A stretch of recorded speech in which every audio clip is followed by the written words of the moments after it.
I see trees of green, red roses too. I see them bloom for me and you. I think to myself, what a wonderful world. Have a great day, everyone. This is the online video orientation for the course General Ethics and Biogeneral Ethics. This is a modular course in the first phase of the Carousel second semester of Central Philippine Adventist College, School of Arts, Science, Technology, and Education in the General Education Department. By the way, this is your course instructor, Prospero Hintapanan Gonzaga Jr., a registered nurse and a licensed professional teacher. Okay, my students often call me Sir Noy, and I want you to address me as Sir Noy. Now, this orientation guide will give the holistic summation of the present module and the accompanying and continuing important announcements that are being mandated by this course. So I want you to check from time to time if there are changes, there are new announcements by opening this guideline or orientation material. Now for the first part of our orientation, let me share with you the modular opening and the modular closing schedules. Remember, dear learners, modules are under the control of the teacher so that the decision when the module can be accessed or opened and when it will not be opened or accessible depends on the plan and the decision of the course instructor. Now, if you were not able to open the module, there will be announcements regarding that and processes to follow so that you can be given a special module. We will discuss that later on. For the moment, every module is always open 11 o'clock in the evening, and it will be closed at 10 o'clock also in the evening. So example, the first module will be opened January 20, 11 p.m., and it will be closed January 26, 10 p.m. That is for module 1. So you have 7 days to answer that module. For module 2, it will be opened January 26, 11 p.m. and it will be closed January 31, 10 p.m. Then it goes on in that process. Module 3 will be opened January 31, it will be closed February 5. Module 4 will be opened February 5 and it will be closed February 10. Module 6 will be opened, or Module 5 will be opened February 10 and it will be closed February 15. Module 6, which is the examination module, will be open February 15 to February 21. The examination module or the examination schedule will also be the time for the special module offering or the modules that will be offered for those persons who were not able to answer the module on time, maybe because of very important reasons or for excusable reasons. Again, Module 6 will be examination modules and will also be considered the modular make-up week. Please take note of this schedule designation. Now, here is a friendly reminder. Always remember, dear learners, modules closed and you have not answered and you do not have a valid reason with notification from your dean will not be reopened for a special session. However, you can appeal your case directly to the course instructor, so always comply with the given time that your modules will be answered.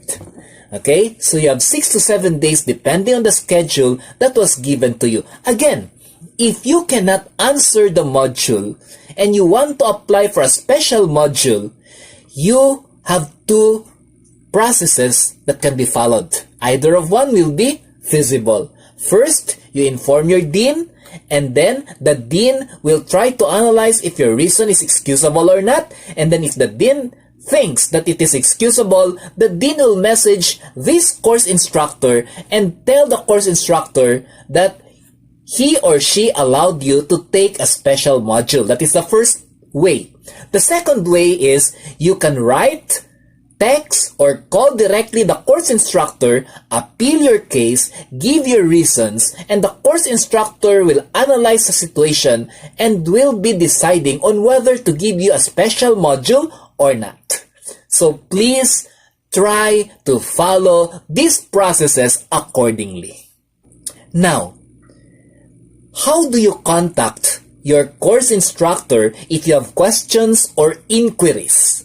So this is your contact and inquiry information. Remember, this is a modular class and there is no need for classroom contact. There is no face-to-face. So it is inevitable that you will have questions because of the nature of the transfer of knowledge, which is online modular education.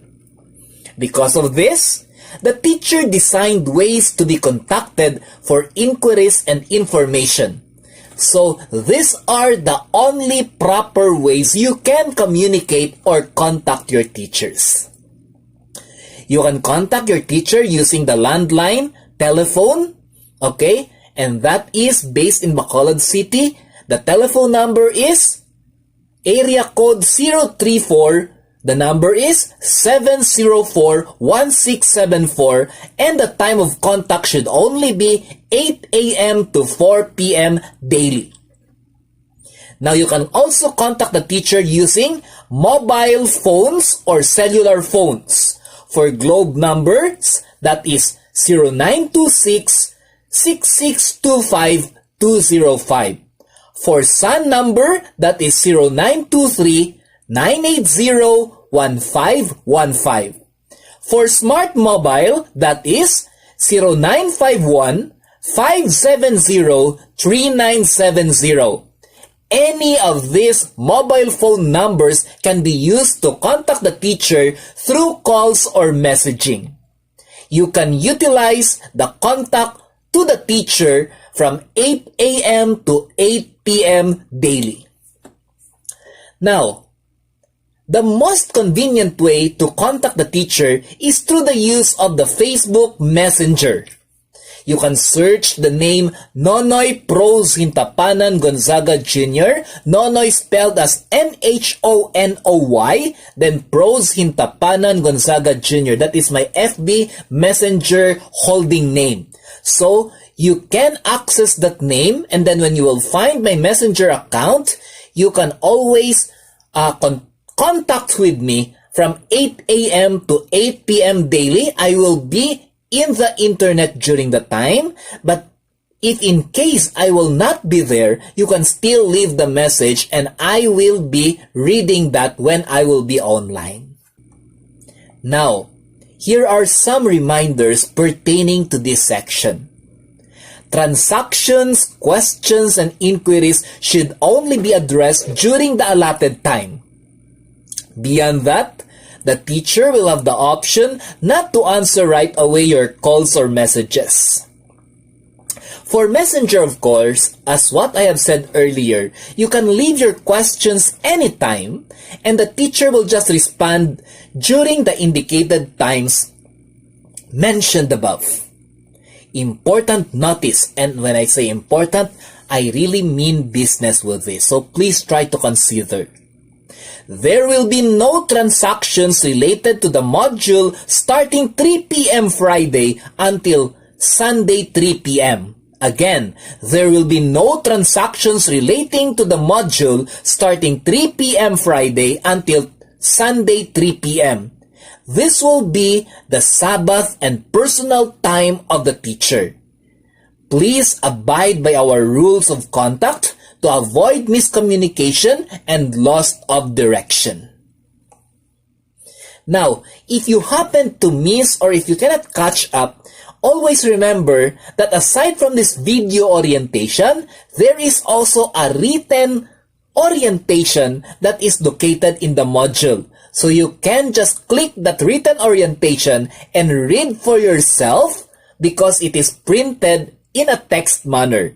So you can also consult the orientation facts in that area. Now, the next part of our orientation is the style of teaching and online delivery of Mr. Gonzaga.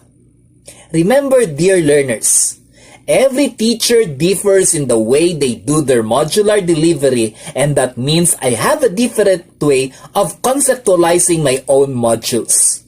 So there is no need to compare your instructors. Here are my delivery methods.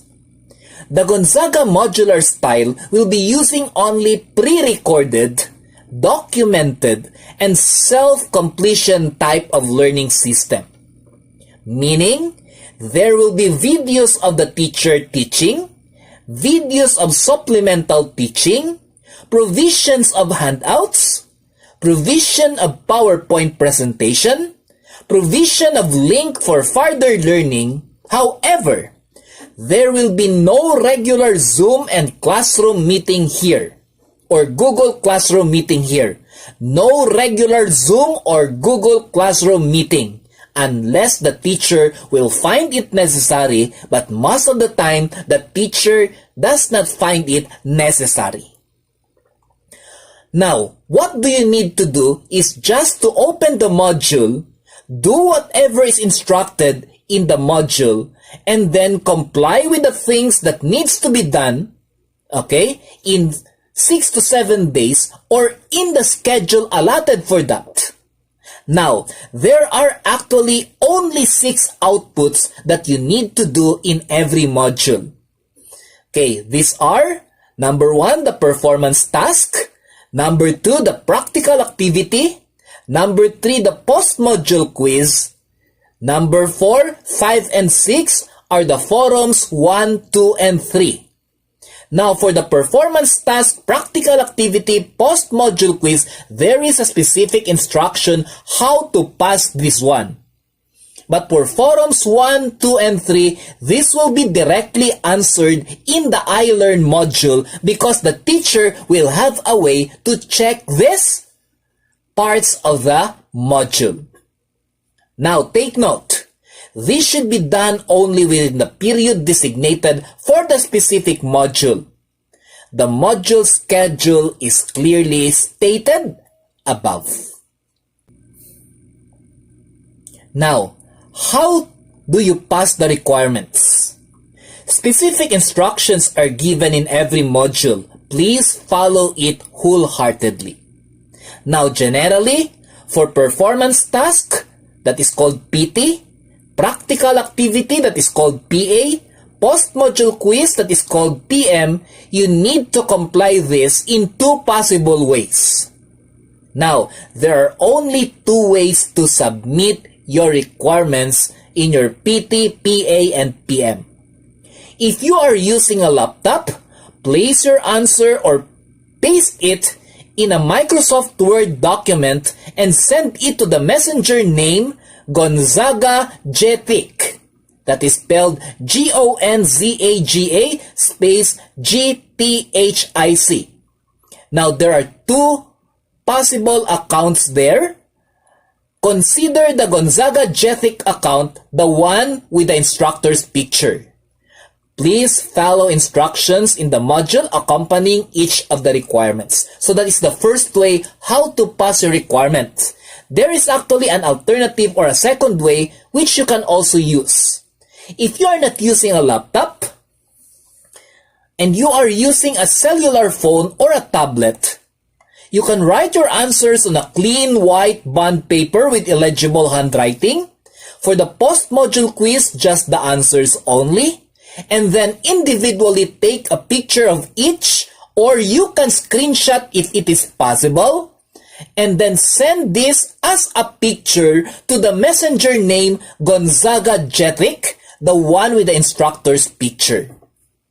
Please follow instructions in the module accompanying each of these requirements. So again, there are 2 possible ways of passing your PT, PA, and PM.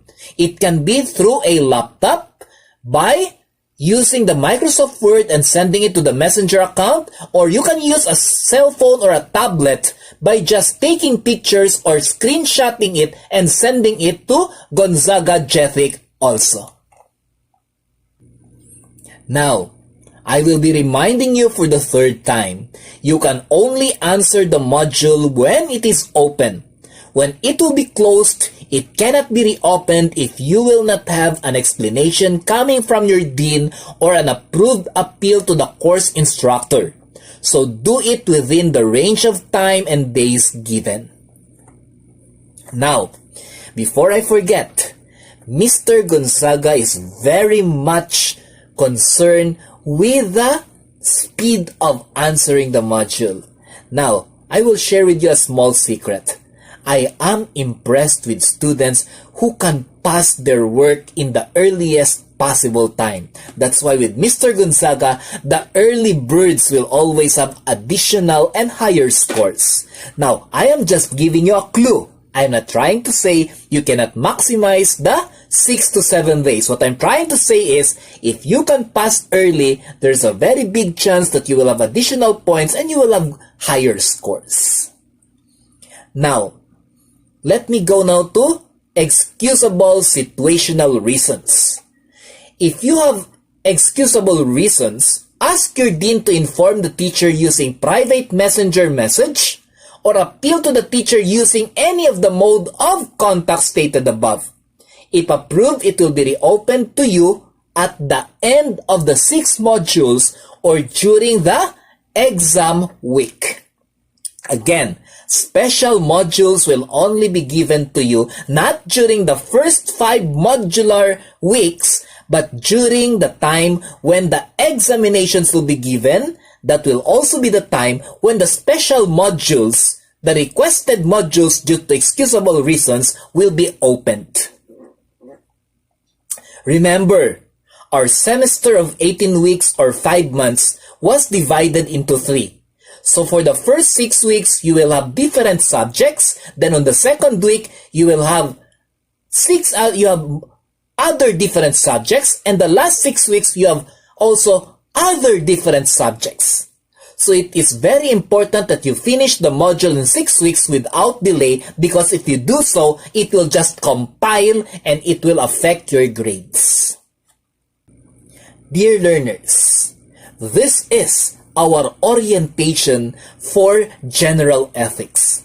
It is always the aim of this humble teacher of yours, Sir Noy, that everything will be in place, everything will be organized, and everything will be simplified so that your learning in the modular online course, General Ethics, will be very, very easy and it will not cause you a lot of problem. I never want the students to worry for things that they should not worry. That's why I want our learning to be easy, fast, organized, and sensible. I want your learning to be one that will create an experience that you will not forget, not because it's very hard, not because you were maltreated, but because you were given the best possible treatment that will make you contented and make you better professionals in the future.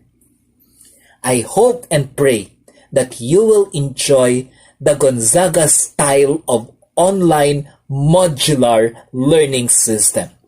Once again, this is your online course instructor, Sir Noy Gonzaga, and this is your orientation for General Ethics modular course.